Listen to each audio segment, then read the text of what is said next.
श्री गुरुभ्यो नमः। सर्वेषामपि स्वागतमस्ति। योऽन्तः प्रविश्य मम वाचमिमां प्रसुप्तां सञ्जीवयत्यखिलशक्तिधरस्वधाम्ना।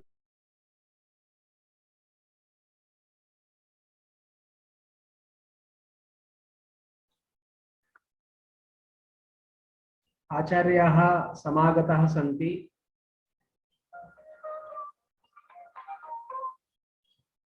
तिरुपति पीठात् आचार्याः व्याकरण विभागस्य आचार्याः डॉक्टर पंकज व्यास महाभागाः अत्र उपस्थिताः सन्ति। तेभ्यः मदीया ध्वनिः आकर्ण्यते वा आचार्याः?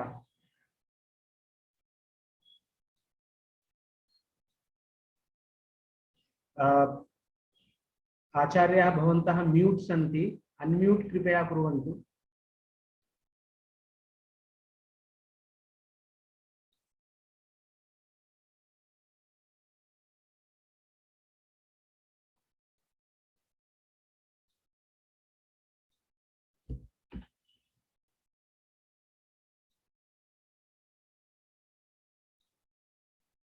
आचार्याः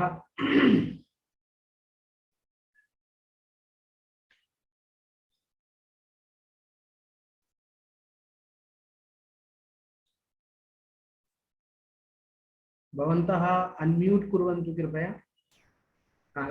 तत्र होस्ट द्वारा म्यूट आसीत् इति हेतोः अयं क्लेशः। इदानीं श्रूयते वा? इदानीं सम्यक् श्रूयते। आदौ नेटवर्क बाधा अभूत्। अद्य प्रथमवारम् एतादृशी समस्या अभूत्। एतावत्पर्यन्तं कदापि न अभूत्। अद्य न जाने का समस्या। तो साक्षात् इदानीं सर्वत्रापि वृष्टिः आसीत् खलु कतिपयदिनेभ्यः प्राग्? सत्यं सत्यं, महती वृष्टिः तिरुपति क्षेत्रे तु महती वृष्टिः अस्माभिः समाचारपत्रेषु वाहिन्यां च श्रूयते। तथा महती समस्या अस्ति। एवं तर्हि भवताम् अस्मिन् कार्यक्रमे स्वागतं व्याहरामि। अद्य सर्वेभ्यः इदं सूच्यते यत् अद्य अस्माकं तिरुपति विद्यापीठस्य व्याकरण विभागस्य सहाचार्याः समादरणीयाः पंकज व्यास महाभागाः अत्र समागताः सन्ति। एतेषां व्याकरणशास्त्रे महती गतिः अस्ति। बहुत्र एभिः कार्यं कृतमस्ति, किञ्च सम्पादनकार्यमपि बहुधा एभिः कृतमस्ति। तत्र ईपीजी पाठशालायामपि एभिः बहुकार्यं कृतमस्ति। अतः तथा भूतः आचार्याः अत्र अस्मान् उद्बोधयितुं समागताः सन्ति। तेषाम् अत्र कामेश्वर सिंह दरभंगा संस्कृत विश्वविद्यालये प्राग विद्यावारिधि षाड्मासिक पाठ्यक्रम कार्यक्रमे अहं पुनरेकवारं स्वागतं व्याहरामि। किञ्च अहं तान् प्रार्थये यत्ते स्वीयां कक्षाम् अधुना आरब्धुं पारयन्ति। आचार्याः पंकज व्यास महाभागाः।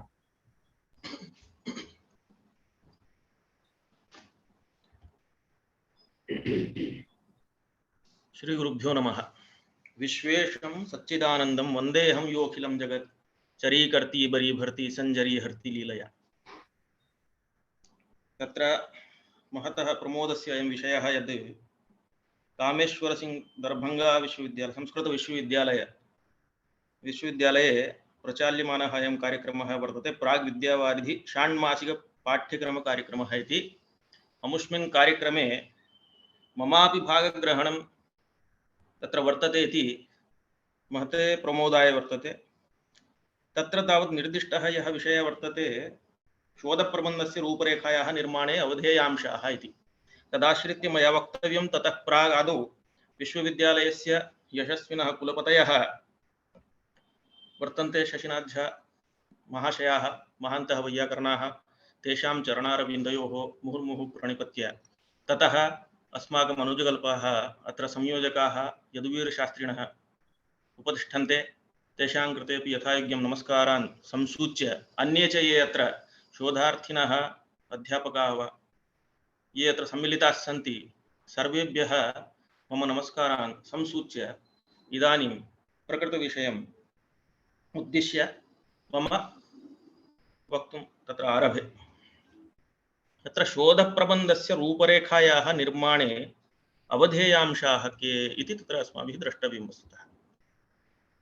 योऽयं विषयः वर्तते वस्तुतः तत्र भवन्तः जानन्ति एव, यदा अस्माभिः शोधकार्यं कर्तव्यं किमपि विषयम् आश्रित्य, तर्हि तद्विषयिणी काचित् प्राक्कल्पना अस्माभिः कर्तव्या। एकं सिनोप्सिस् इति उच्यते, सारांशः, शोधसंक्षिप्तिका इति तदस्माभिः आदौ प्रस्तूयते। यत्र भवतां समस्या भवति तर्हि कथयन्तु, मध्ये हिन्द्यामपि वक्तुं शक्यते, तत्र पीपीटी द्वारा अपि प्रदर्शनं करिष्यामि। एवं यदा अपेक्षा भवति भवन्तः सूचयन्तु। मध्ये हिन्द्यापि भवतु। एवं एवञ्च सिनोप्सिस् इत्युक्ते शोधसंक्षिप्तिका इति उच्यते। तस्याः नाम एव तत्र प्राक्कल्पना, नाम अस्माभिः किञ्चित् कल्पनीयं, यथा अस्माभिः गृहनिर्माणं क्रियते ततः प्रागपि अस्माभिः किञ्चित् चिन्त्यते खलु मनसि। यत्किञ्चित् कार्यं भवतु लोके, यदुद्दिश्य कार्यं प्रवृत्तं तादृशकार्यविषये अस्माभिः किञ्चित् पूर्वं कल्पनीयमेव भवति। नाम अनया रीत्या अनेन प्रकारेण इत्थं वयम् एतत् कार्यं सम्पादयिष्यामः इत्यादि रीत्या यथा वयं तत्र लोके पदे पदेपि तादृश प्राक्कल्पनायाः अनुसरणं कुर्मः, तद्वद् अत्रापि शास्त्रे नाम अनुसन्धानक्षेत्रेपि अस्माभिः अवश्यं नूनं सा परिकल्पना आश्रयितव्या एव। तत्र इदानीं स्क्रीन् शेर् करिष्यामि।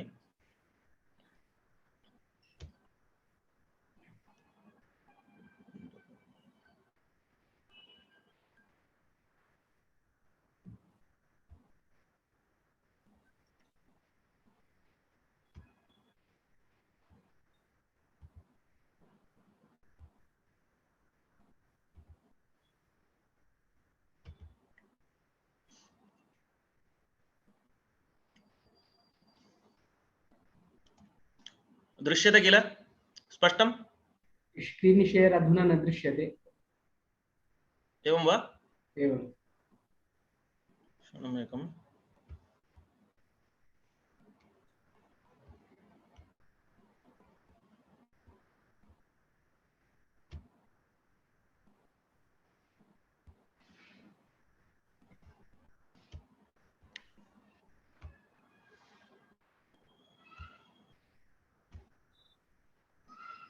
तत्र प्रायः कदाचित् भवद्भिः ततः अङ्गीकारः कर्तव्यो वा? नास्ति नास्ति, भवन्तः इदानीं को होस्ट् सन्ति खलु, अतः कर्तुं पारयन्ति। ओके। अधुना एवम्। इदानीं दृश्यते? इदानीं दृश्यते। एवम्। एवञ्च सिनोप्सिस् इत्युक्ते तदेव शोधसंक्षिप्तिका इति अस्माभिः उच्यते। तद्विना अस्माभिः अनुसन्धानक्षेत्रे एकं पदमपि अग्रे तत्र सारयितुं न शक्यते। तस्मात् अयं विषयः मया कुतः चितः इत्युक्ते, अत्रैव प्रायः बहूनां तत्र समस्या भवति। यतोहि अत्र तावद् यदा स्पष्टता न भवति तावत्पर्यन्तम् अस्माभिः शोधोऽपि यथोचितरीत्या कर्तुं न शक्यते। अतः मया अयमेकः विषयः स्वीकृतः, शोधप्रबन्धस्य रूपरेखायाः निर्माणे अवधेयांशाः इति। तत्र प्राक्कल्पना इति उच्यते, हाइपोथिसिस् इति। नाम पूर्वम् अस्माभिः काचित् कल्पना क्रियते, तदुद्दिश्य प्राक्कल्पना वा परिकल्पना वा इति नाम अस्याः उच्यते। हाइपोथिसिस् इति तत् नाम तदेव प्राक्कल्पनायाः प्रतिपादनं नाम फॉर्मुलेशन ऑफ हाइपोथिसिस् इति। तत्र प्राक्कल्पना परिकल्पना वा अनुसंधान प्रक्रियायाः द्वितीयः स्तम्भः। तत्र यदा अस्माभिः कश्चन विषयः चीयते, नाम एनं विषयम् उद्दिश्य मया कार्यं कर्तव्यं, तर्हि तत् चिन्तनानन्तरं द्वितीयं तावत् भवति, द्वितीयः स्तम्भः भवति प्राक्कल्पना परिकल्पना। नाम कथं मया इदं कार्यम् अग्रे नेयम् इति। यथा ततः प्राक्कल्पना परिकल्पना वा अनुसंधान प्रक्रियायाः द्वितीयः स्तम्भः हाइपोथिसिस् इत्यनेन उच्यमानः। अनेन यां समस्यां विषयं वा उद्दिश्य शोधकार्यम् आरब्धव्यं तद्विषये स्थूलतः चिन्तनम् आरभ्यते। तो यहाँ हम यह कहना चाह रहे हैं कि जब आप किसी भी शोध कार्य को, अनुसंधान को शुरू करेंगे तो उसमें एक विषय का चयन करने के बाद सबसे पहले तो होता है कि हमें विषय क्या, जो आपका सब्जेक्ट है, जैसे व्याकरण है, साहित्य है, वेद है, ज्योतिष है, जो भी है, उसके अनुसार आप जब किसी विषय को, एक विषय पर आप चिंतन करते हैं कि मुझे यह विषय लेना चाहिए, तो वह विषय लेने योग्य है या नहीं है, उसके लिए फिर आप इस परिकल्पना का आश्रयण करते हैं, क्योंकि आपको इसमें सर्वे ऑफ लिटरेचर, साहित्य का सर्वेक्षण भी करना पड़ेगा, वो सब बिंदु इसमें आगे आएंगे। तो द्वितीय स्तंभ ये होता है, दूसरा स्टेप जिसको कहते हैं, दूसरे चक्र में हम प्रवेश करते हैं विषय का चिंतन करने के बाद। इसीलिए अनेन याम समस्याम विषयम व उद्देश्य शोध कार्यम आरब्धव्यम, समस्या शब्द का प्रयोग इसलिए यहाँ किया है क्योंकि कुछ जो शिक्षा शास्त्र में अथवा विज्ञान क्षेत्र में जो शोध कार्य होता है, उसमें किसी समस्या को आधार बना करके भी शोध कार्य किया जाता है। यहाँ पर मेरा फोकस जो है वो हमारे संस्कृत क्षेत्र में शास्त्रीय विषयों को लेकर के किस तरह होता है, उस तरह से मैंने यहाँ पर कुछ संकलना की है। तो तद्विषय स्थूलतः चिंतनम आरभ्यते, विषयस्य समस्यायाः वा समुचित विश्लेषणं विना प्राक्कल्पना व्यर्था भवति। क्योंकि विषय भी जब कहीं ऐसा नहीं कि जैसे आज हम सिद्धांत कौमुदी पढ़ रहे हैं उदाहरणार्थ, या लघु जातकम पढ़ रहे हैं, या फिर जो है कुवलयानंद पढ़ रहे हैं, तो उस पे हम कुछ भी उसी को लेकर के चिंतन शुरू कर दें और उसी के ऊपर एक हाइपोथेसिस बना लें कि मुझे इसमें शोध कार्य करना है। क्योंकि ऐसा नहीं हो सकता, क्योंकि बहुत समय से ये जो ग्रंथ पठन पाठन में है, तो उनको हम आधार बना करके कुछ नए विषय के साथ जोड़ करके आपको शोध करना है, तो वो एक अलग बात है। लेकिन केवल उतने मात्र विषय को जिस पर बहुत सारा कार्य हो गया है, आप उसको नहीं ले सकते। इसलिए विषय का भी समुचित विश्लेषण होना चाहिए कि आखिर ये विषय कार्य करने योग्य होगा कि नहीं। और आगे जब आप इसमें परिकल्पन करते हैं कि मुझे ये अंश इसमें निरूपण करने हैं, तब आपको पता चलता है कि वास्तव में यह विषय योग्य है अथवा नहीं। इसीलिए सामान्यतः आजकल जो ये अधुनातन काल में जो षाण्मासिक कार्यक्रम जो आरंभ किया गया है, उसका कारण यही है कि जनरल जो विश्वविद्यालय होते हैं, आधुनिक विश्वविद्यालय, उनमें कभी कभी केवल विषय के सिलेक्शन के लिए, टॉपिक सिलेक्शन के लिए ही एक एक साल तक जो है, एक एक वर्ष तक जो है, वहां प्रतीक्षा करनी होती है। क्योंकि एक या दो बार उनको कुछ विषयों का चयन करके प्रस्तुत करना होता है कि मैंने ये विषय सोचा है, इनमें ये संभावनाएं हैं। इस प्रकार से उनकी हाइपोथेसिस को लेकर के अमुक विषय योग्य है अथवा नहीं, उसका निर्धारण एक जो समिति वहां पर होती है, रिसर्च कमेटी, वो उसके द्वारा किया जाता है। तो विषय की अथवा समस्या की जिसको आधार करके हम कार्य करना चाहते हैं, जिसका आश्रयण करके, उसके समुचित विश्लेषण के बिना प्राक्कल्पना व्यर्थ ही होगी। ततः समुचितां प्राक्कल्पनां विना तु अनुसंधानम उद्देश्यहीनम जायेत।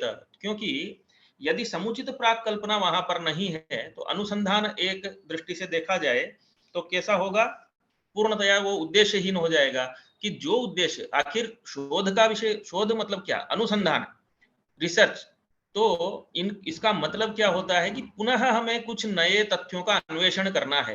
तो उद्देश्य मुख्य वही है अनुसंधान का। वो आपने अन्य कक्षाओं में पढ़ा होगा कि रिसर्च क्या है, गवेषणा क्या है। तो जब तक हम नए तथ्यों का अन्वेषण नहीं कर पाएंगे, तो वो गवेषणा उस तरह से नहीं की जा सकती। जो विद्यमान तथ्य हैं अथवा विद्यमान सिद्धांत है, उन्हीं को केवल इतस्ततः करना मात्र अनुसंधान नहीं होता है। इसलिए समुचित प्राक्कल्पना भी हमारी होना चाहिए, उसके बिना अनुसंधान का उद्देश्य ही भंग हो जाएगा। जैसे कि बेकन महोदय कहते हैं, एक वैदेशिक है, कि hypothesis should be suggested as soon as the existence of the problem is discovered। उन्होंने यहाँ प्रॉब्लम शब्द का प्रयोग किया है कि विषय, इसी को मैंने यहाँ पर उसका भावार्थ लिया है कि विषय चयन समानंतरमेव प्राक्कल्पना कार्य इति तात्पर्य। क्योंकि हाइपोथेसिस शुड बी सजेस्टेड कि जब कब existence of the problem is discovered as soon as, ऐसा कि जब हमें कोई विषय हमारे दिमाग में आता है, हमारे मस्तिष्क में एक विचार आया कि हमें इस विषय पर कार्य करना चाहिए, तो इमीडिएट हमें तुरंत ही उस विषय के बारे में सोच के कुछ प्राक्कल्पना करनी चाहिए। यदि हमें उसमें आगे जाने की संभावना मिलती है, तो फिर हम उस विषय को लेकर के आगे बढ़ सकते हैं। इसीलिए जब जब हम चिंतन करते हैं, जैसे मैंने उदाहरण दिया था कि गृह निर्माण हम कर रहे हैं, तो गृह निर्माण के लिए हम पहले एक जैसे डायग्राम वो बनवाते हैं, किसी से नक्शा बनवाते हैं और जाकर के उसके अकॉर्डिंग की आग्नेय कोण में किचन होना चाहिए, इधर वो होना चाहिए, तो वो सिद्धांत हैं उसके, एक वास्तु के जो सिद्धांत है उसके अकॉर्डिंग हम गृह की कल्पना करते हैं। तो जो गृह निर्माण की कल्पना करते हैं उसमें भी फिर हम सोचते हैं कि अमुक व्यक्ति ने इस तरह का कार्य किया था, उससे हट करके मुझे करना चाहिए। क्योंकि जब हम जन सामान्य मतलब सामान्य लोक सामान्य विषयों में भी जो लोक में प्रवर्तमान जो विषय है उनके बारे में भी अगर इतनी परिकल्पना करते हैं कि नहीं, मेरे कार्य को अथवा मेरे द्वारा जो ये घर निर्माण किया जा रहा है इसको और लोगों की अपेक्षा इसमें अतिरिक्त क्या वैशिष्ट्य दिखेगा, तब हम ऐसा सोचते हैं और उतना उसके लिए हम कार्य भी करते हैं कि 10 जगह हम अलग अलग घरों को देखेंगे, उसके बाद फिर उसमें सोचेंगे कि अच्छा उसकी अपेक्षा ये अच्छा है तो ऐसी डिजाइन हो सकती है, वैसी डिजाइन हो सकती है, तो हम आर्किटेक्चर के पास जाकर के उसके अकॉर्डिंग कार्य करवाते हैं। तो एक समस्या हमारे सामने उत्पन्न हुई कि गृह निर्माण करना है। ठीक वैसे ही जब हमें किसी विषय में शोध कार्य करना है तो उसी समय हमें उस विषय के बारे में चिंतन आरंभ करना चाहिए। तो hypothesis should be suggested as soon as the existence of the problem is discovered। ये प्राक कल्पना का प्रतिपादन यहाँ पर है। उसके बाद क्रियमाण शोध कार्य प्रवृत्तो प्राक कल्पनायाः प्रथम प्रचोदक हेतुत्व। क्योंकि यदि यही अगर प्राक कल्पना ही नहीं है तो आपकी प्रवृत्ति ही उस कार्य में नहीं होगी। आपने कार्य तो सोच लिया कि मुझे यह कार्य करना है, लेकिन जो क्रियमाण कार्य है उसकी प्रवृत्ति के लिए कल्पना नहीं है, तो आप बैठे बैठे सोचते रहिए कुछ भी, लेकिन सोचने के बाद भी उसकी क्रियान्विति होनी चाहिए।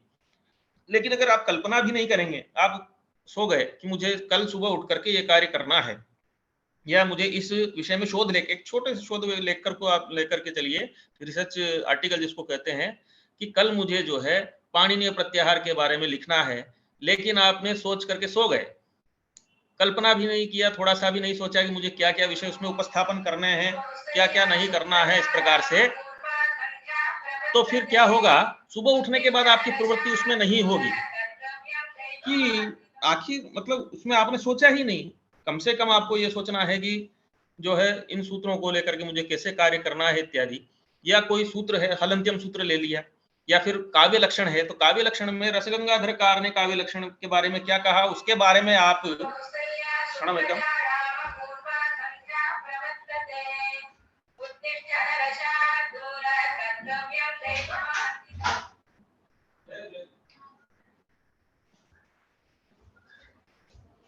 क्षमा कीजिए, कोई दरवाजे पर आ गया था। तो शोध कार्य की प्रवृत्ति के लिए हमें एक कल्पना तो करनी है, क्योंकि जब तक हम सामान्यतः उसके बारे में चिंतन भी नहीं करेंगे, केवल मन में सोच करके बैठ गए, तो उससे वो कार्य होगा नहीं। इसलिए क्रियमाण शोध कार्य प्रवृत्तो प्राक कल्पनायाः प्रथम प्रचोदक हेतुत्वम्। उसके बाद अतः स्वीकृत विषये एक अंश ये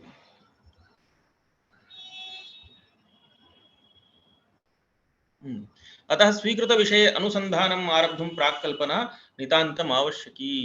एवं अनया रीत्या फॉर्मुलेशन ऑफ हाइपोथेसिस भवतां पुरतः अत्र प्रतिपादितं। ततः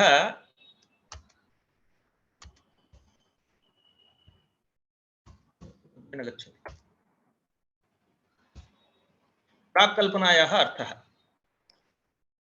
प्राक्कल्पनायाः कः अर्थः तर्हि? प्राक्कल्पना अथवा परिकल्पना इति पदद्वयमपि समानार्थकं।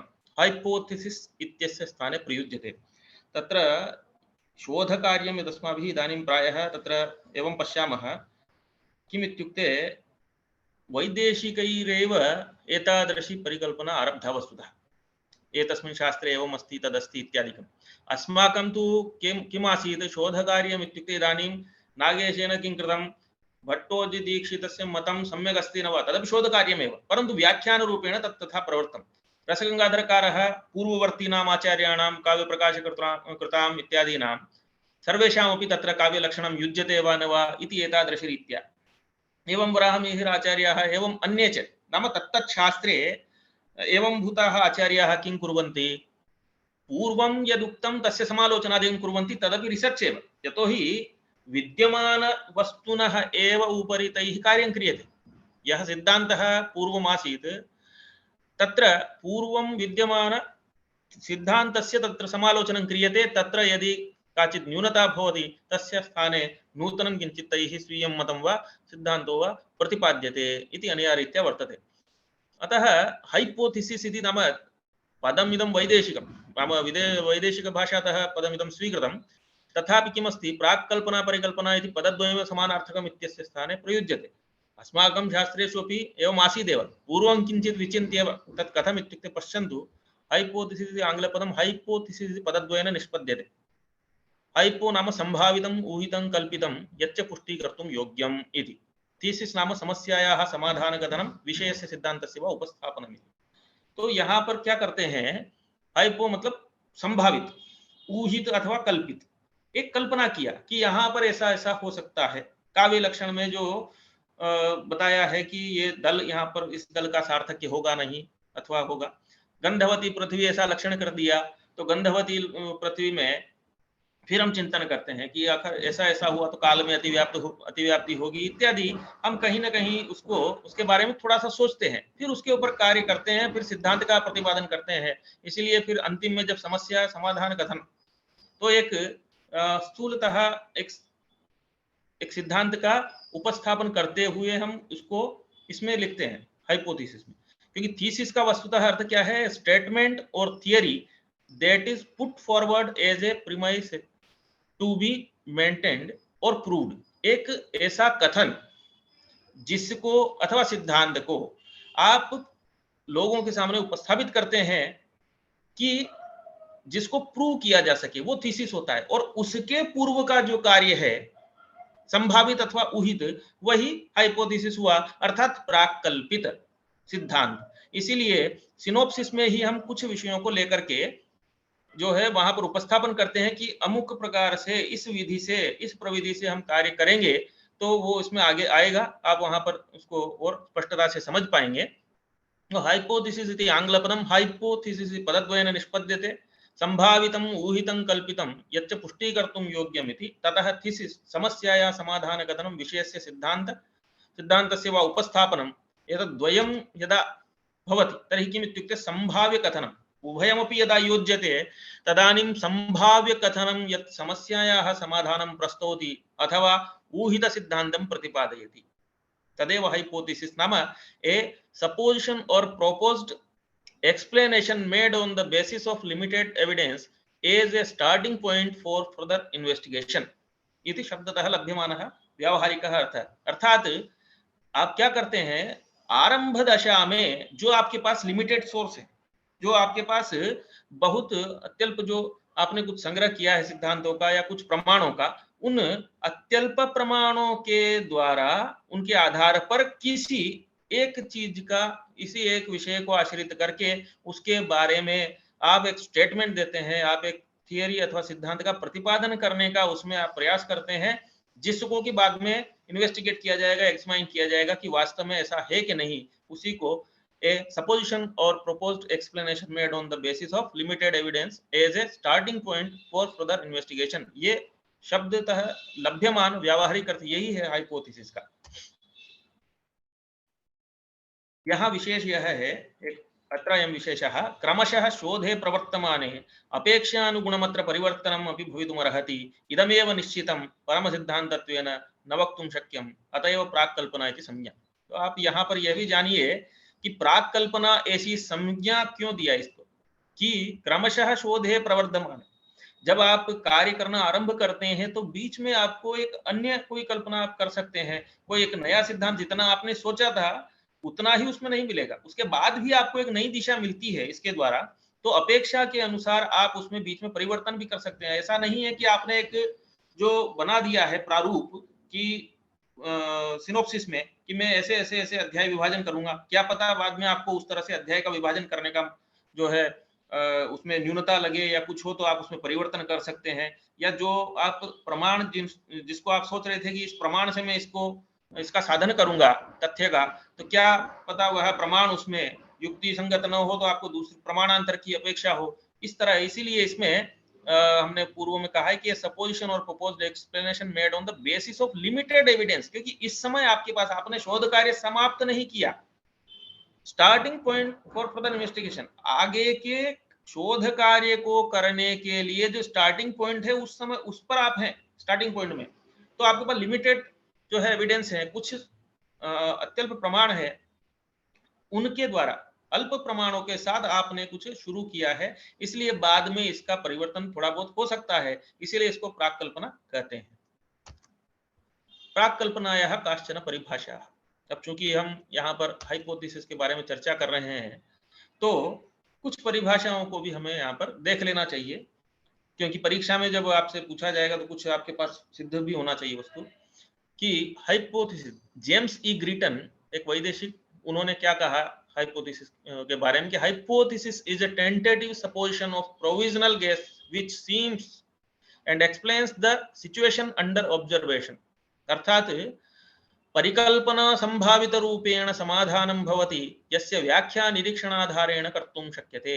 अर्थात एक टेंटेटिव सपोजिशन, एक संभावित जो है समाधान है ऑफ प्रोविजनल गेस, जिसको आप पूर्व में आपने कुछ ऊह किया है, जो ऐसा प्रतीत होता है और उसका इस तरह से प्रतीयमान है कि बाद में उसका एक्सप्लेन करके उसका ऑब्जर्वेशन किया जा सके। जो अभी ऑब्जर्वेशन में है, अभी वो उस प्रक्रिया में है, निरीक्षण की प्रक्रिया में, कि निरीक्षण और परीक्षण करने के बाद, समालोचना करने के बाद ही हम परम सिद्धांत की उपस्थापना उसके बाद करते हैं। इसलिए परिकल्पना संभावित रूपेण समाधानं भवति यस्य व्याख्या निरीक्षणाधारेण कर्तुं शक्यते।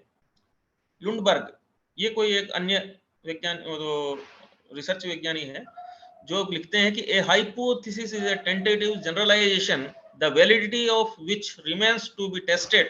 It is most elementary stage. The hypothesis may be any hunch, guess, imaginative idea which becomes the basis of further investigation.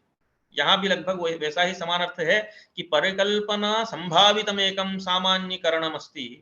यहाँ थोड़ा सा वो करणम ऐसा देखना है,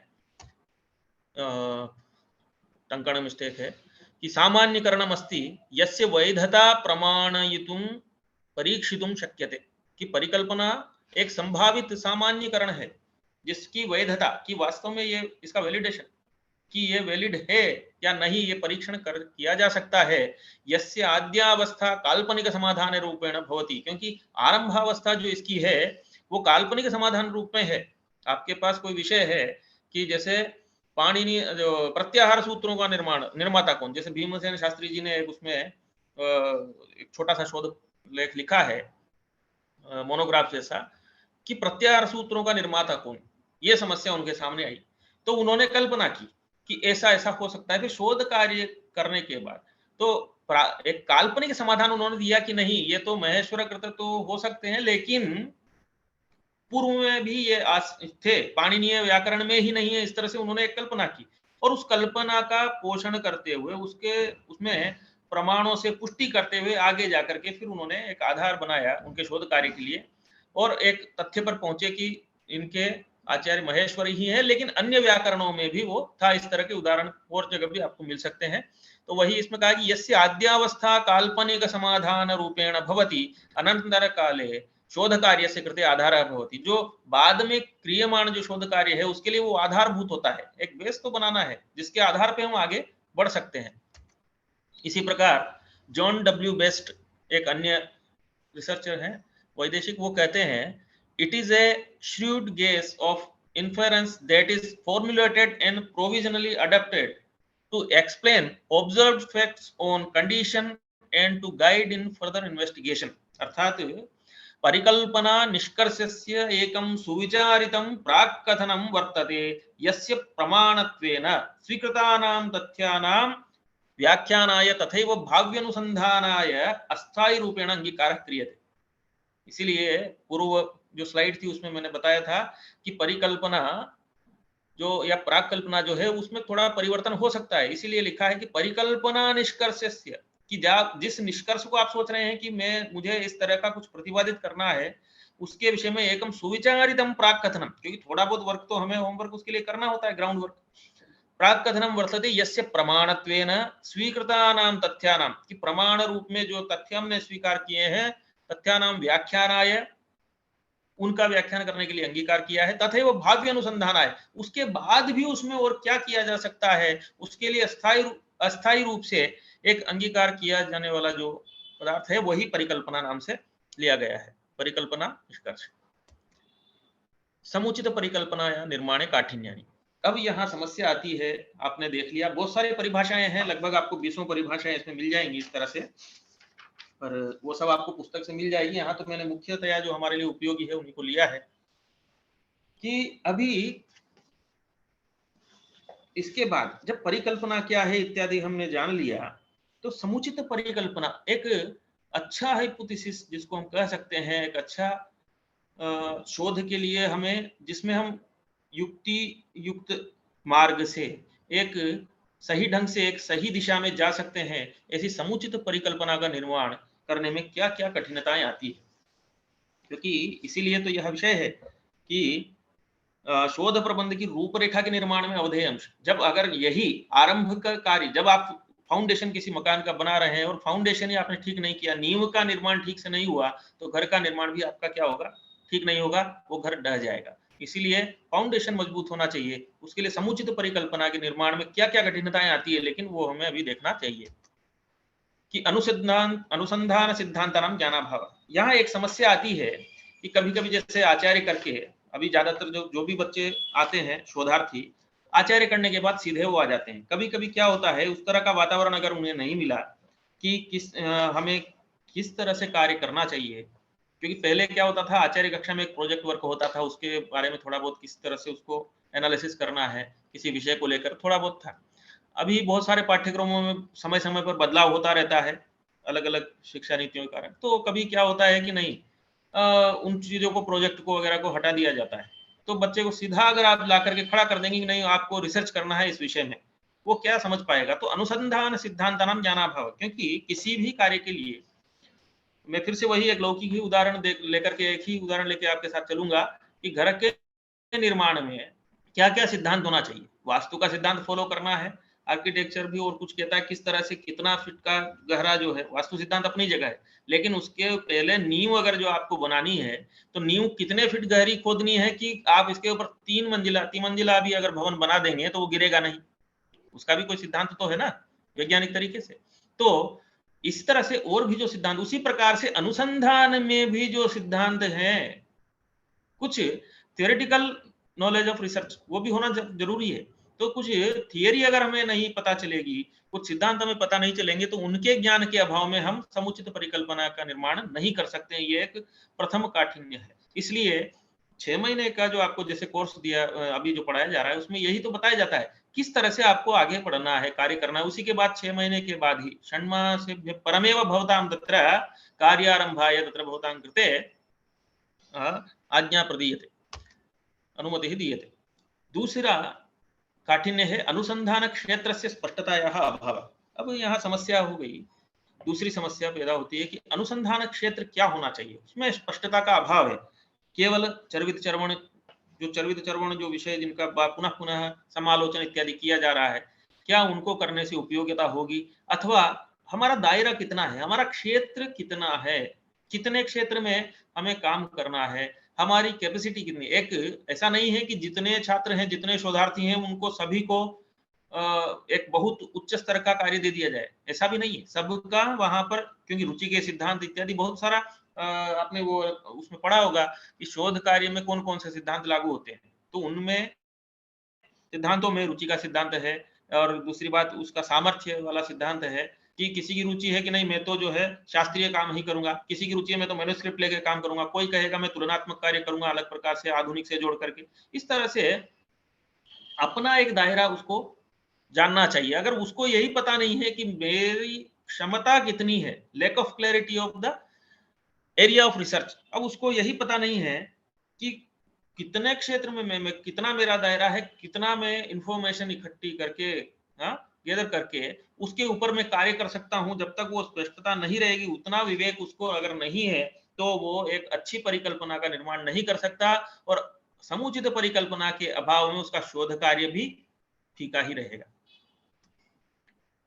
दूसरा, पूर्वानुसंधानानाम अभाव है, लैक ऑफ प्रीवियस रिसर्चेस। कुछ विषय ऐसे होते हैं जिनके बारे में वस्तुतः सभी यही कहते हैं कि जिस विषय में कोई कार्य हुआ ही नहीं हो उस कार्य को लेके आगे बढ़ना है। तो भाई पूर्व में किसी पर कार्य ही नहीं हुआ ऐसा नहीं है, कुछ तो है। अभी जैसे कोई ग्रंथ है जिसके ऊपर कोई व्याख्या नहीं लिखी गई, तो हम कहते हैं कि इसके ऊपर कोई कार्य नहीं हुआ और किसी और शोधार्थी ने भी उसको नहीं छुआ क्योंकि उसके संबंध में कुछ मिल ही नहीं रहा है, तो वो एक शून्य परिकल्पना हो गई। वहां पर कुछ लिखेंगे तो क्या लिखेंगे, लेकिन ऐसा नहीं है। अगर किसी ग्रंथ के बारे में कोई व्याख्या नहीं है तो भी वहां सिद्धांत तो कुछ होंगे। जैसे काव्य प्रकाश पे अगर किसी ने कभी कोई टीका जब नहीं लिखी थी, उस समय टीका लिखने के लिए किसी ने सोचा, वो क्या है, पूर्व अनुसंधान का अभाव। उसने सोचा होगा कि अग्नि पुराण में क्या रहा होगा, हाँ, अग्नि पुराण में जो काव्य तत्व है उस समय क्या काव्य की परिभाषा रही होगी, कालांतर में कैसे कैसे आगे जो दंडी इत्यादि ने क्या कहा काव्य के लक्षण के बारे में। उसके बाद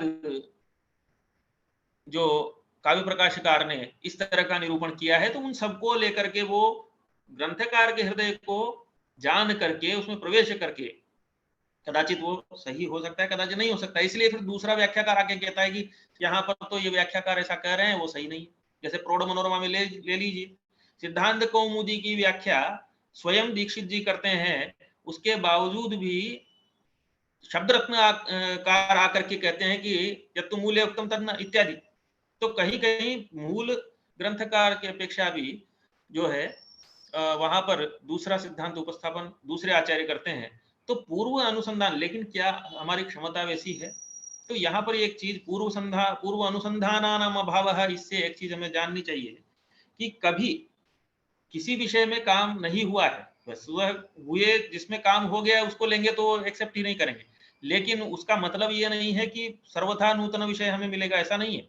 लेकिन जिस विषय को जिस तरह से लेकर के हम सोचते हैं कि इसका ऐसा कार्य किया जाए, वैसा नहीं मिलेगा। तो क्रियमाण अध्ययन क्षेत्र में अगर कोई भी अनुसंधान नहीं हुआ हो तो सहायक ग्रंथ नहीं मिलेंगे करेंगे तो उसमें काठिन्य होगा। इसलिए हमें यह भी देखना है कि किसी विषय का चयन करने के पूर्व में इससे संबंधित कुछ हमें मिल रहा है या नहीं। नहीं तो फिर हमें अन्य अन्य जो है जो रिसोर्सेज होते हैं, स्रोत होते हैं, उनका आश्रयन हमें करना पड़ेगा। तो पूर्व अनुसंधानानाम अभावः, ये भी एक काठिन्य है, क्योंकि उसके बारे में हमें लिखना क्या है, कैसे हम उसको निरूपण करेंगे, उसके हम बारे में चिंतन कहाँ से शुरू करेंगे, ये सब थोड़ी सी जो है उसमें निर्माण में काठिन्य होता है। उसके बाद साधना नाम अभावः, साधना नाम ज्ञानाभाव हुआ, लैक ऑफ टूल्स और lack of knowledge of tools. अब यहाँ टूल्स जो है एक तरह का टर्म वैसा शब्द है कि जो वैज्ञानिक या विज्ञान क्षेत्र में या शिक्षा क्षेत्र में इत्यादि में टूल्स उपयोगी होते हैं, कुछ साधन होते हैं। तो क्या शास्त्रों में भी वैसा संभव है? हाँ, संभव है, कैसे नहीं। क्योंकि आज आप सोचिए, वही व्याख्या या उसके बारे में किसी ने कुछ कार्य किया इत्यादि जो भी है, वो सब हम टूल्स के रूप में उपयोग कर सकते हैं। यदि हमें उनके साधनों के अभाव में अथवा साधनों का ज्ञान नहीं है तो भी हम उसका निर्माण नहीं कर पाएंगे। जैसे कि अगर भाष्य की कोई नई टीका आपके सामने आती है कि अमुक शास्त्री ने, कभी कोई मैन्युस्क्रिप्ट आपके हाथ में आ गई कि महाभाष्यकार ने जो लिखा उसके ऊपर कोई टीका, किसी ने महाभाष्य पर किसी ने टीका लिखी, उस पर अभी तक कोई कार्य हुआ नहीं। लेकिन अब आपको यही पता नहीं है कि सबसे पहले महाभाष्य पे कैयट ने टीका लिखी भर्तृहरि के बाद। भर्तृहरि वाली टीका तो उपलब्ध नहीं है, पर कैयट की टीका और नागेश की टीका के बिना ही आप सोच लें कि नहीं हुआ, तो आपने तो केवल मूल मात्र से भाष्य देखा या हिंदी व्याख्या वाला देख लिया। अब आपको इतनी जानकारी अगर नहीं है कि कैयट और प्रदीप भी कुछ है जो अभी भी विद्यमान है, तो उसके बिना आप वो जो आपको व्याख्या मिली है उसके ऊपर आप ज्यादा कुछ लिख नहीं सकते, क्योंकि आपको थोड़ा बहुत तो उसमें कहीं बताना पड़ेगा कि यह जो ग्रंथ करता है अथवा व्याख्याकार है, इसने अथ शब्दानुशासनम में अथ शब्द मंगलार्थक है या किस लिए उसका प्रयोग किया है इत्यादि इत्यादि जो विचार करेगा, तो उसके लिए आपको सपोर्ट में कुछ तो चाहिए कहने के लिए। तो वो टूल्स जो है वो पूर्वाचार्यकृत व्याख्या हो सकती है या अन्य जो है ग्रंथांतर या शास्त्रांतर से आप उसके बारे में सूचना इकट्ठी कर सकते हैं। तो सूचनाओं की गैदरिंग, सूचनाओं का संकलन भी एक तरह से टूल्स के रूप में आप उपयोग कर सकते हैं। तो समुचित परिकल्पना के में ये समस्याएं आती है। तो फिर अब समुचित परिकल्पना में समस्या आ गई, तो अब उस समस्या का निवारण जब हम कर देंगे तो हमारे पास जो तैयार होगी वो उत्तम परिकल्पना होनी चाहिए। तो उत्तम परिकल्पना की वैशिष्ट्य क्या क्या है, क्या कैरेक्टरिस्टिक ऑफ गुड हाइपोथेसिस, वो हम आपको यहाँ पर बता रहे हैं। सरला स्पष्टा भ्रमरहिता सोद्देश्या नाम शोधविषयस्य बीजं प्रस्तुयात् इति स्यात्। नाम सरला स्यात्। सरल का मतलब यहाँ पर भाषा में प्रौढ़ता होनी चाहिए, लेकिन सरल का मतलब उसमें भ्रमोत्पादक तथ्य नहीं होना चाहिए।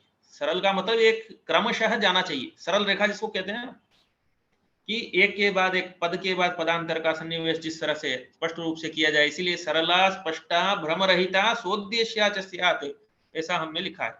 जो कुछ हमने ग्रंथों में देखा, जो प्रविधि ग्रंथ होते हैं, उसमें से हमने एक निचोड़ निकाला कि एक ही पंक्ति में बहुत सारा विषय हम कह सकते हैं। कैसे कि सरला भाषा से सारली नहीं है। सरल का मतलब एक सीधी रेखा में जाना चाहिए, अर्थात आपने एक प्रथम पंक्ति में, प्रथम वाक्य में कुछ बोल रहे हैं, दूसरी पंक्ति में उसका पूर्वापर्य संबंध नहीं है, ऐसा नहीं। प्रत्येक वाक्य में पूर्वापर्य का संबंध बताते हुए स्पष्ट रूप से भ्रमोत्पादन, अगर आप उसमें भ्रम का उत्पादन कर देंगे, अगर वहां वो भ्रांतिजन्य आपने परिकल्पना कर दी, तो काम तो आपको ही करना है। आप ही हमेशा भ्रम में रहेंगे कि मैंने पूर्वस्मिन वाक्य में अथवा पूर्वस्मिन जो प्रघट्ट है, पहला जो पैराग्राफ है उसमें तो मैंने ये लिखा, दूसरे में मैं ये लिख रहा हूँ, दोनों का पूर्वापर्य नहीं है, मैं क्या करूं। इसलिए केवल यहां वहां से लेकर के लिखना नहीं, एक सरल स्पष्ट भ्रम रहित भ्रांति जन्य जो न हो ऐसी, और शोधोद्देश्य उद्देश्य पूर्ण भी होना चाहिए कि शोध विषय का बीज भी उसमें प्रस्तुत होना चाहिए। इसके बारे में भी जब मैं आपको एक मॉडल दिखाऊंगा कि नहीं, 2-3 छात्रों का, कि उन्होंने किस तरह से शोध प्रबंध के पूर्व में जो शोध संक्षिप्तिका निर्माण किया है उसका कैसे उन्होंने उपस्थापन किया है उसमें विषयों को। तो सरला स्पष्टा भ्रमरहिता सोद्देश्या च स्यात् स्वीकृतस्य विषयस्य उद्देश्यपूर्तये सहायिका स्यात्, कि जो यहाँ स्वीकृत विषय है उसके उद्देश्य पूर्ति में वो सहायक भी होनी चाहिए। क्योंकि आपने विषय तो ले लिया, व्याकरण सिद्धांत सुधानिधेय है समीक्षा दीक्षितम अतिरित्य। अब उद्देश्य क्या है कि दीक्षित अर्थात शब्दकोश का खंडन है, जो कि सिद्धांत सुधानिधि। तो उद्देश्य की पूर्ति किस तरह से होनी चाहिए कि भट्टो जी दीक्षित के मत का समालोचन करते हुए उस मत के परिप्रेक्ष्य में सिद्धांत सुधानिधि कार्य विश्वेश्वर पांडे जी का मत भी हमें समीक्षा करनी है। या फिर जैसे महाभाष्य, केवल व्याकरण से उदाहरण दे रहा हूं, इसका मतलब ये नहीं कि व्याकरण में ऐसा है, एक उदाहरण मात्र है ये। साहित्य में भी आप देख सकते हैं कहीं भी, जैसे रसगंगाधर ही ले लीजिए। रसगंगाधर में बहुत सारी टीकाएं हैं, लेकिन नागेश की जो टीका है वो तत्र तत्र खंडन करती है उसका। तो हम जब देखते हैं कि पंडित राज जगन्नाथस्य मतानाम नागेश दृष्टिया समालोचनम परीक्षणम वा इत्यादि, तो उद्देश्य वहां पर उद्देश्य कथन जब हमने कर दिया कि इसके अकॉर्डिंग हमें देखना है, तो इसके अकॉर्डिंग देखने का मतलब ये नहीं है कि जिसके नाम से हम यहाँ पर कार्य कर रहे हैं उसी का हमें समर्थन करना है। निष्पक्षपातित्व भी हमें शोध प्रबंध में दिखाना चाहिए। ये जब हम अगली कक्षा जो शोध प्रबंध के बारे में होगी कि उसमें क्या क्या विषय कैसे उपस्थापन करना है, कैसे उसका निर्माण करना है, वहां पर विवेचन करेंगे। तो उद्देश्य कथन जो हमने किया है उसकी पूर्ति में सहायक हो। हमने जो है वही मैं कह रहा हूं कि रसगंगाधर के बारे में वो उसको उद्देश्य करके कार्य करना है, और हम उसमें पूरी शोध संक्षिप्तिका में केवल गीत गाते हैं किसका, काव्य प्रकाश का या ध्वन्यालोक का। तो उद्देश्य पूर्ति में सहायक कैसे होगी। हम काम कर रहे हैं सिद्धांत सुधानिधि पर, और अन्यत्र जो और किसी के द्वारा लिखा गया है उस पर काम कर रहे हैं। अन्नम भट्ट ने जो उद्योतनम ऐसा व्याख्या लिखी है उसको लेकर के काम करना है, उद्देश्य उसको बनाया, लेकिन हम कैयट के बारे में लिख रहे हैं, तो वहां पर वो उद्देश्य की पूर्ति में सहायक नहीं होगा। वो जो प्राकल्पना हमने की है शोध संक्षिप्तिका जो निर्माण किया है, इसलिए स्वीकृतस्य विषयस्य उद्देश्य पूर्तये सहायिका स्यात् परीक्षणेन प्रमाणीकर्तुं योग्या भवेत्। इसके बाद आप जानते हैं कि जब आप इसको लेकर के जिन तथ्यों का निर्माण करेंगे अथवा उपस्थापन करेंगे, सिद्धांतों का अथवा अपने मत का उपस्थापन जब करेंगे, तो उनको परीक्षण के द्वारा प्रमाणीकर्तुं योग्या भवेत्, अर्थात उनका सत्यापन होना जरूरी है। आपने कह दिया मेरे मत में तो ऐसा नहीं किसी चीज को लेकर के, जैसे रप प्रत्याहार है, रप प्रत्याहार नहीं होता है, ऐसा एक संप्रदाय है। रप प्रत्याहार होता है ऐसा दूसरा संप्रदाय है।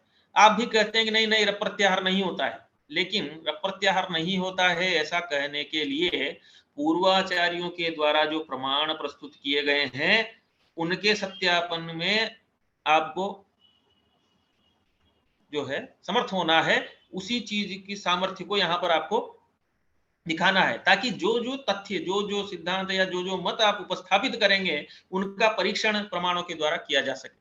क्योंकि सत्यापन तो जरूरी है, नहीं तो कुछ भी लिखने से, इसीलिए बहुत सारे आपने थीसिस देखे होंगे बाद में रिजेक्ट हो जाते हैं कि आपने जो जिस कार्य को मान करके आपने ये कार्य, जिसको उद्देश्य बना करके यह कार्य शुरू किया, वो कार्य उसकी तो यहाँ पर जो है छाया भी प्रतीत नहीं हो रही है। इसलिए या फिर उसमें कोई प्रमाणयुतुम तत्र किमपि साक्ष्यादिकम नास्ति, प्रमाणित करने के लिए कोई प्रमाण अथवा उसके लिए कोई एविडेंस नहीं मिल रहा है, कोई प्रमाणांतर नहीं मिल रहा है, तो कैसे आप परीक्षण करेंगे।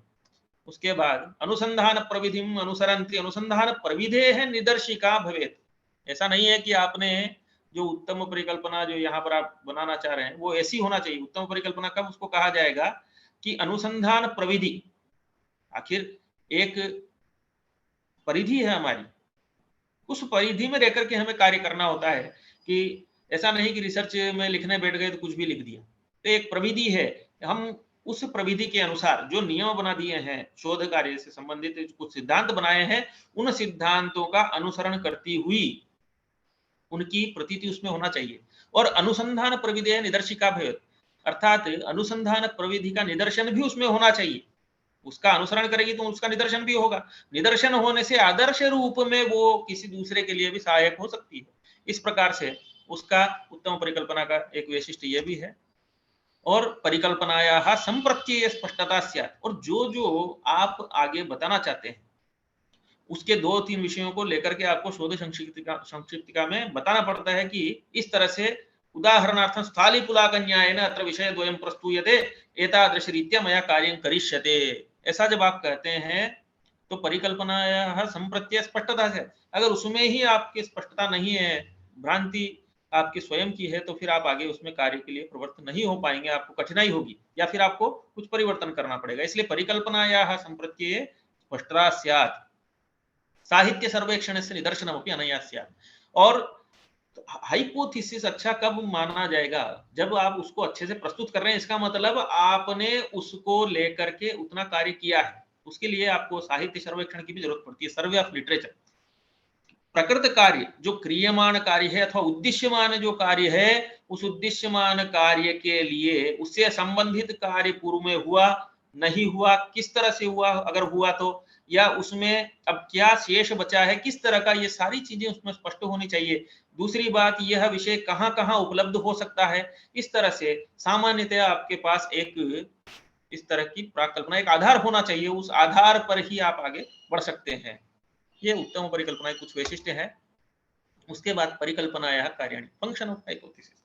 जब आपने एक उत्तम परिकल्पना का जो है निर्माण, अर्थात इन वैशिष्ट्यों से युक्त, इन विशेषताओं से युक्त जब एक हाइपोथेसिस आपने रख दिया सामने, तो उसके बाद उसका क्या कार्य है, किस प्रकार से वो सहायक होती है, तो लिखिए। अनुसंधान कार्य दिग्दर्शनं करोति, अनुसंधान कार्य जो है उसमें दिग्दर्शन, आपको पदे पदे दिशम दर्शयति, आपको पद पद पर, पग पग पर जो है आपका जो है दिशा निर्देश करती है कि ऐसे नहीं ऐसे, अनेन पथा गंतव्यम नान्येन, इस तरह से जो कहते हैं कि इस मार्ग से हमें जाना है, इस मार्ग का अनुसरण करना है। इस प्रकार दिग्दर्शन भी जो है अनुसंधान कार्य में करती है। प्रत्येकम परिकल्पना नूतन उपकल्पनायाः परिकल्पनायाः प्रतिपादने साहाय्यं करोति, प्रत्येक परिकल्पना जो है वो क्या करती है, नूतन कल्पना, क्योंकि आपने एक कल्पना की कि रसगंगाधर कार, तीसरा जो उनका लक्षण है चमत्कृति कृति इत्यादि, तो काव्य लक्षण जो तीसरा है वही मुख्य है अंततो गत्वा।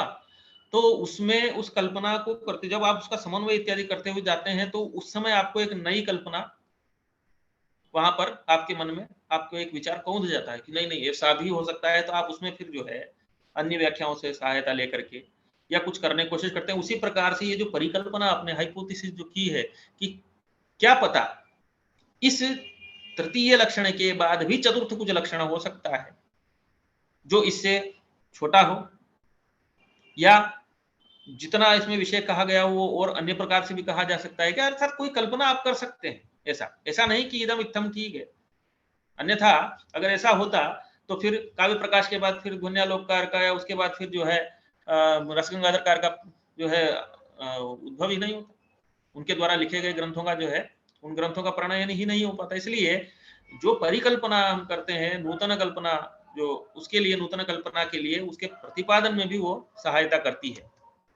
अर्थात इतनी सॉलिड वो हमारी जो है हमारा सॉलिड चिंतन होना चाहिए। निष्कर्ष से प्रतिपादन कर्तुं सहकरोति। हमारे दिमाग में सामान्यतया वयं किं चिन्तयामः, तत्र अस्माकं मस्तिष्के एकं भवति, एकः विचारः भवति, अनया रीत्या मया इदं प्रतिपादनीयम् अस्ति इति किञ्चित् नाम निष्कर्षः कश्चन भवति। नाम मया दीक्षितमतमेव समर्थनीयम् इति किञ्चित् नाम केषाञ्चन तत्र आग्रहः भवति, भवतु नाम केषाञ्चन नागेशमतमेव मया समर्थनीयम्। परन्तु किं तत्र अस्माकं परमप्रामाण्यं वैयाकरणानां यथा महाभाष्यकृतां वर्तते, तर्हि तत्र तदनुगुणम् अयं सिद्धान्तः अस्ति वा न वा, ऐसा सोचना चाहिए। न्यायशास्त्र में देखेंगे तो व्युत्पत्तिवादकार जो है उन्होंने जो अंतिम कह दिया उसके बाद क्या और नहीं आया कि नहीं नहीं नहीं, उसको अगर सत्यापित किया है बच्चा झा जी ने, तो मिथिला के बहुत बड़े पंडित थे, आप तो इतिहास जानते ही होंगे वहां का, तो ये सर्वे ऑफ लिटरेचर में ये भी चीजें आती है कि उस परिवेश के जो पंडित वगैरह हैं उनके द्वारा लिखे गए ग्रंथ उनका भी होना चाहिए। तो बच्चा झा जी ने वास्तव में क्या उसके मत का अंगीकार किया है अथवा कहीं खंडन भी किया है? तो जो जो हमसे पूर्ववर्ती हमारे काल के पूर्व में जो अव्यवहित काल में जो रहे हैं, जो बहुत पहले का नहीं, आज से 500 700 1000 साल पहले का ही नहीं, थोड़ा सा नूतन, जिन्होंने कुछ ऐसे सिद्धांत प्रतिपादन किए हो, तो उनको लेकर के भी हम किसी निष्कर्ष का प्रतिपादन करना चाहते हैं अगर, तो निष्कर्ष के प्रतिपादन में वो सहायक होना चाहिए कि मैंने ये सोचा है। तो हम ये सोचेंगे व्युत्पत्तिवादकार जो हैं उनका मत यहाँ ठीक है, तो गदाधर भट्ट को लेना है, रघुनाथ शिरोमणि को लेना है, किसको लेना है, अनुमति का प्रसंग मान लो चल रहा है तो मैं तो इसको ही लूंगा, तो इसका ही मत में समाश्रयण करूंगा। ऐसे निष्कर्ष के प्रतिपादन के लिए आपकी परिकल्पना सहायक होगी। फिर आप क्या करेंगे, उससे संबंधित जो सपोर्टिंग जो एविडेंस होंगे या तथ्य होंगे या प्रमाण होंगे उनका संग्रहण करना शुरू करेंगे। इसलिए निष्कर्ष के प्रतिपादन में भी सहकार करती है। वस्तुतः अस्याः मुख्यं कार्यम् अनुसंधान क्षेत्रे साक्षी रूपेण अनुसंधानस्य मार्गदर्शन, एक प्रमाण के रूप में अनुसंधान के क्षेत्र में उस मार्ग में हमें जो है दिग्दर्शन करती है, यही इसका मुख्य कार्य है। अनुसंधान कर्मणि समुचित मार्गे प्रवर्तयति, ये हमने स्पष्ट कर ही दिया कि एक किस तरह से हमें सही रास्ते पर सही मार्ग पर चलते हुए जाना है कि हम अपनी जो मंजिल है, जो हम सामान्यतः कहते हैं हमने शोध कार्य आरंभ किया, तो हमारी मंजिल क्या हुई, शोध कार्य पूर्ण करने के बाद समर्पण करना और उसके बाद उससे उपाधि की प्राप्ति। तो वो उसके लिए एक सीधे अच्छे मार्ग से जाना है ना, तो आसानी से वो हमारा रास्ता तय होगा। तो अनुसंधान कर्मणि समुचित मार्गे प्रवर्तयति। अब आदर्श परिकल्पना की संरचना, अब ये लास्ट में हम यहाँ आ गए हैं कि इतना होने के बाद अब हमारे दिमाग में एक मोटा मोटा सा एक, जिसको हम कहते हैं रेखा गवय न्याय से बता देते हैं ना कि स्थूलता है, कि इस तरह से अभी हमारे दिमाग में हो गया कि अब हमें आगे क्या क्या लिखना है, किस क्रम से लिखना है। तो स्ट्रक्चर ऑफ आइडियल हाइपोथेसिस, सबसे पहले उसमें प्रस्तावना होना चाहिए। ये आपको मैं एक या दो जो है दिखा भी दूंगा, उससे आपको आसानी होगी। प्रस्तावना, प्रस्तावना में क्या क्या विषय होता है कि जिस शास्त्र से संबंधित हम कार्य कर रहे हैं उससे उसका थोड़ा बहुत इतिहास, प्रस्तावना अर्थात उपोद्घात इत्यादि। तो उसका प्रस्तावना नाम प्रस्ताव करना कि मैं इस विषय में काम करना चाहता हूं, तो यह विषय किस किस से संबंधित है इत्यादि। विषय प्रस्ताव, प्रस्तावना के बाद विषय प्रस्ताव है। यहाँ साहित्य सर्वेक्षणम अपि प्रदर्शयेत् अत्रैव, कि आपने इससे संबंधित जो टॉपिक आपका है उस टॉपिक से संबंधित उस जो शीर्षक आपका है उस शीर्षक से संबंधित आपने थोड़ा बहुत पहले जो है होमवर्क किया कि नहीं, ग्राउंड वर्क किया कि नहीं, वो भी उसमें जो है दिखना चाहिए विषय प्रस्ताव के समय। नहीं तो जैसे क्या होगा कि आपने विषय ले लिया काशिकायाः न्यास पदमंजर्योः द्वितीय अध्याय से समीक्षण, अब काशिका के ऊपर 10 बार कार्य हो गया, विषय तो आपने टाइटल तो चुन लिया, अब साहित्य सर्वेक्षण आपने किया ही नहीं, तो आपको 10 बार कार्य हो गया तो भी आपको पता नहीं चला, इसका मतलब आपने साहित्य सर्वेक्षण किया ही नहीं। तो ये भी एक जरूरी है। तो विषय प्रस्ताव में साहित्य सर्वेक्षण जब तक आप ठीक से नहीं करेंगे विषय का, कि सबका आपस में लिंक है, आप इधर से क्रम से जाइए उधर से आइए, तो साहित्य सर्वेक्षण के अभाव में आपका विषय प्रस्ताव ठीक से नहीं होगा, इसलिए वो यहाँ पर दिखाना है। शोध विषय से चयने बीजम, आपने जो शोध विषय लिया है, जब आप विषय का प्रस्ताव कर दिया आपने साहित्य सर्वेक्षण के द्वारा, तो जो आपने टॉपिक ले लिया कि ये तो विषय सर्वथा नूतन है, इस पर काम किया जा सकता है, लेकिन उसके चयन में बीज भी कुछ होना चाहिए, कुछ कारण होना चाहिए ऐसा कि इस कार्य में आपकी प्रवृत्ति जिससे हो सके। केवल विषय ले लिया, उसमें आगे कार्य ही नहीं हो पा रहा है, तो ऐसा भी नहीं होना चाहिए। वो शोध विषय से चयने बीजम, फिर स्वीकृत विषय से उद्देश्यम तस्य वैशिष्ट्यम, क्योंकि जब आप बीज कहीं वपन करते हैं, क्योंकि शोध विषय का बीज भी अच्छा होना चाहिए, क्योंकि जब हम बीज का वपन करते हैं तो उसके बाद उससे अंकुरण होने के बाद ही उसमें पौधा होता है, फिर वृक्ष होता है इत्यादि। तो बीज का अच्छा होना जरूरी है ना। तो एक हमारे पास पर्टिकुलर एक उपयुक्त कारण होना चाहिए कि इस कारण से मैंने इस शोध के विषय का चयन किया। उसके बाद स्वीकृत विषय से उद्देश्यम तस्य वैशिष्ट्यम, जो आपने विषय लिया है उसका उद्देश्य कथन, वही बीज से संबंधित आ गया कि क्यों आपने ये विषय लिया, फिर उसका वैशिष्ट्य यहाँ थोड़ा विस्तार से बताना है कि इस कार्य को करने पर इस कार्य में ये विशेषता है, इसलिए इसका लाभ ये होगा इत्यादि, इसका वैशिष्ट्य बताना है। शोध पद्धति, आप किस पद्धति को, शोध पद्धति बहुत सारी है, शोध पद्धति वाली कक्षा में आपने उनका जो है अध्ययन किया होगा। तो शोध पद्धतियों में से कौन सी पद्धति, जैसे तुलनात्मक पद्धति है, समीक्षात्मक पद्धति है, या विश्लेषणात्मक है, या फिर जो है केवल संपादनात्मक, किस तरह की कौन सी पद्धति को लेकर के आपने कार्य किया है, इस तरह से। क्योंकि कभी कभी दो विषयों का तुलना करना, तो ये तुलनात्मक पद्धति हुई। किसी एक ही विषय पर अनेक प्रमाणों से, अनेक साक्ष्यों को लेकर के फिर उसका विश्लेषण करना। और समीक्षा में क्या होता है कि फिर अपना मत भी प्रस्तुत करना होता है। ये सब बहुत सारे भेद है, समीक्षा समालोचना, इनमें थोड़ा थोड़ा अंतर है, ज्यादा अंतर नहीं होता है, वो अन्य कक्षाओं में आप जान पाएंगे।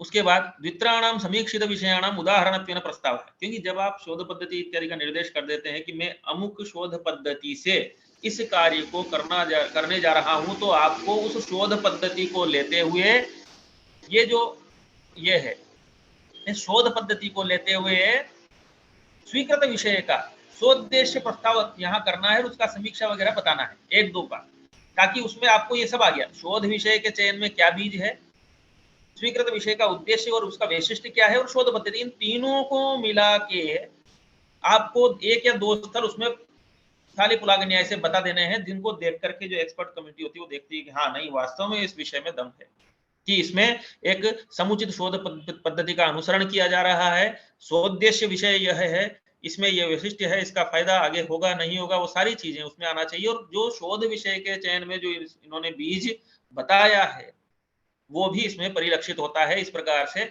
ये एक स्टेप हुई। उसके बाद भावी शोध संभावना, केवल ये नहीं कि आपने जो कार्य कर दिया उसके बाद फिर नहीं, आपको इस तरह से तथ्यों का प्रस्ताव करना है कि उसके बाद भावी शोध की संभावना उससे संबंधित या उसके सदृश कार्य में शोधार्थियों को, अन्य शोधार्थियों के लिए भी रहे, ये भी एक जरूरी चीज है।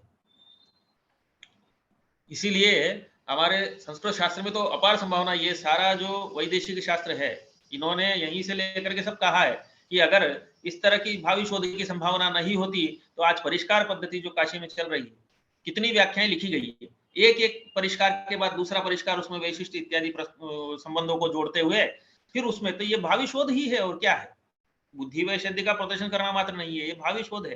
कि इस प्रकार से जैसे नागेश ने कहा कि प्रवृत्ति निमित्तम तदाश्रयश्च प्रातिपदिकार्थ, उसके पहले दीक्षित जी ने नियतोपस्थिति का प्रातिपदिकार्थ ऐसा कहा, तो फिर प्रवृत्ति निमित्तम तदाश्रयश्च उसको लेकर के जब हम मान लेते हैं तो फिर उसके बाद क्या करना है, प्रवृत्ति निमित्त तदाश्रय क्या है, तो फिर वहां किसी परिष्कार की जरूरत हुई, तो वाच्यत्व सति, वाच्य वृत्तित्व सति, वाच्योपस्थिति प्रकारता विषयत्व। फिर इसमें इस तरह का दल जब हमने परिष्कार बना दिया तो इसमें दलसार्थक्य, कहाँ अतिव्याप्ति अव्याप्ति इत्यादि तो नहीं हो, अर्थात भावी शोध की संभावना भी उसमें होना चाहिए, न केवल तत्र एक बना दिया तो इदम इत्थम, ऐसा नहीं। अभी अयुण सूत्र जब महेश्वर प्रसाद से पाणिनि जी को मिला तो उन्होंने प्रत्याहार का निर्माण करके सूत्रों को बना दिया, जैसे इको एंड सूत्र बना दिया, तो इकह स्थान एंड से तो षष्ठी किस अर्थ में है, निवर्त निवर्तक भाव षष्ठी है क्या है इत्यादि, फिर वहां आगे आगे शोध चलता गया, वो रुका नहीं कार्य वहां। और क्या देखना है, महाभाष्यकार ने तो अकार किस लिए, अयुण में अकार का जो है उपदेश क्यों हुआ, अकारोपदेश विव्रतो इत्यादि जो वहां पर कहा है, तो एक आकार एक अक्षर को लेकर के भी उन्होंने, अर्थात वहां भावी शोध की संभावना थी। तो महेश्वर जी भी अगर सोच लेते, जो आदि प्रवर्तक हैं, कि मैंने जो कह दिया बस उसके बाद कुछ नहीं, तो आज व्याकरण इतना पुष्पित पल्लवित नहीं होता।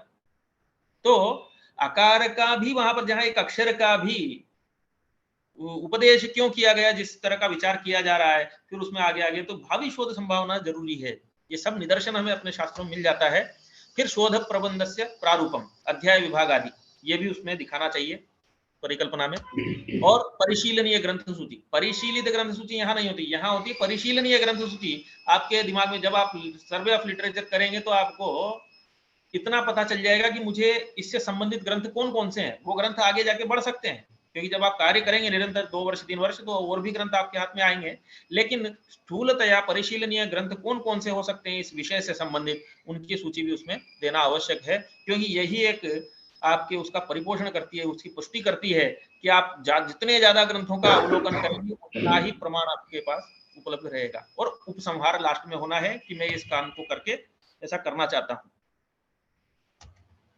आदर्श परिकल्पना प्रतिकृति, और एक अगर आप कहें तो जो है आपको एक वो दिखाया जा सकता है।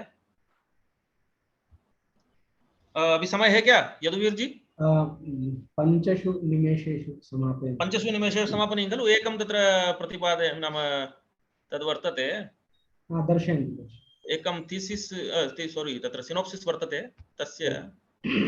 दर्शयन्तु। इदानीं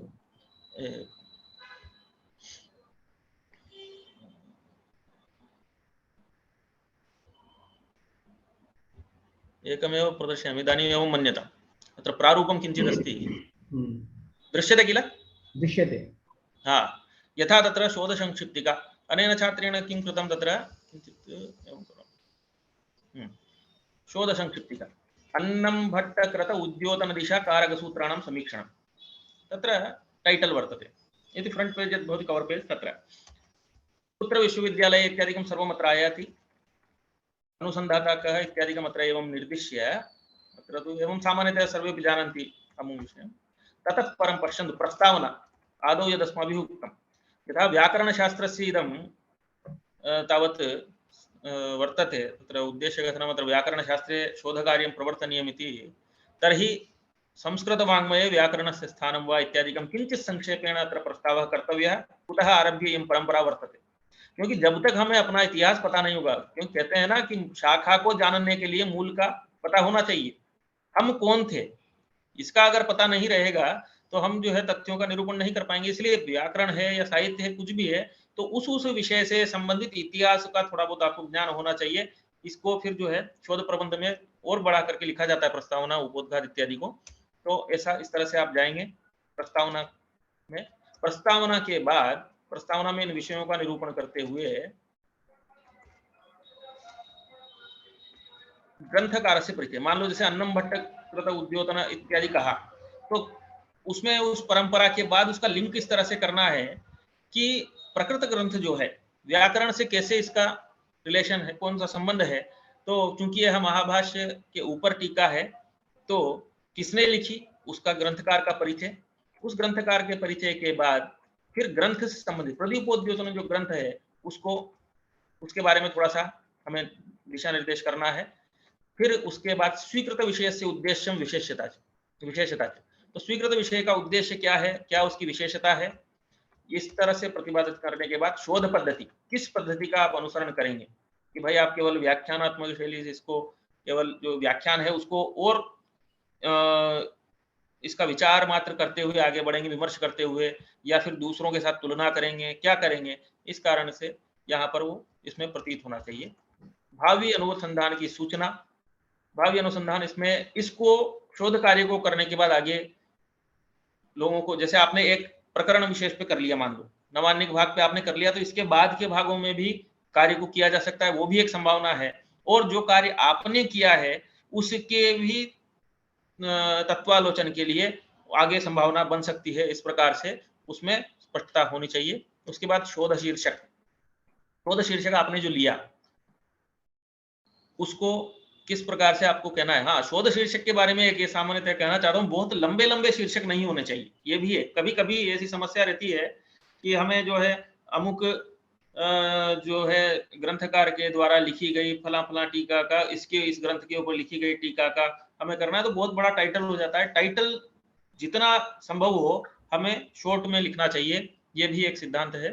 तो टाइटल में इसीलिए समस्त पदों का हमारे पास तो ऐसी संभावना रहती है टाइटल जरूरत से ज्यादा लंबा न हो। उसके बाद शोध प्रबंध का प्रारूप देखिए, यहाँ पर उपोद्घात, इसमें व्याकरण शास्त्र का इतिहास, ग्रंथकार का परिचय, ग्रंथ का परिचय, फिर अध्याय विभाग की एक एक अध्याय में अत्रापि एवं अस्ति अध्याय विभागे अस्माभिः केवलं स्थूलतः चिन्तनं क्रियते प्राथमिक दृष्ट्या।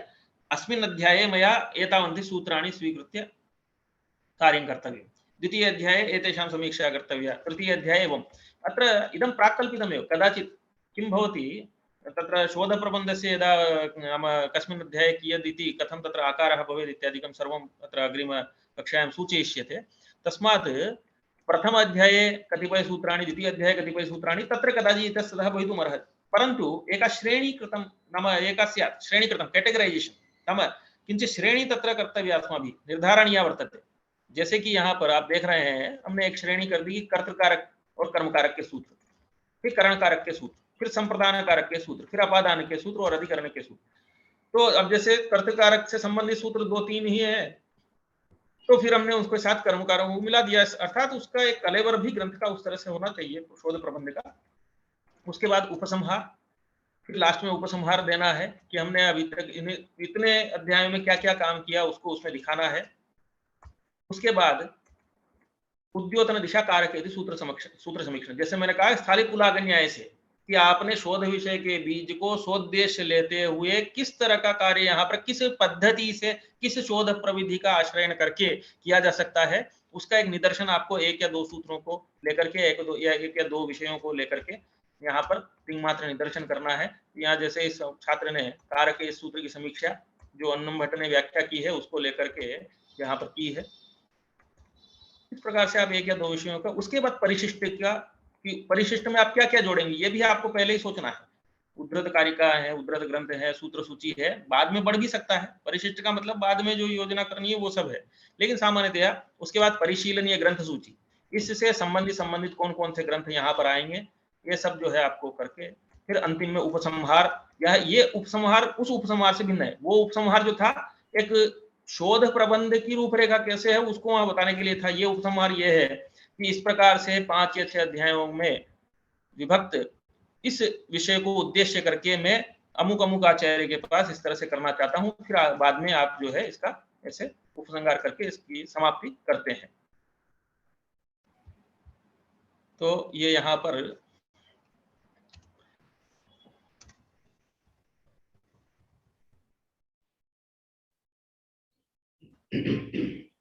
तो आदर्श परिकल्पना की प्रतिकृति, सैंपल मॉडल ऑफ हाइपोथेसिस, ये दिखा के और आपको यहाँ पर ये हमारी कक्षा जो है समाप्त हुई। और आशा करता हूँ कि आपको ये विषय अच्छे से समझ आए होंगे।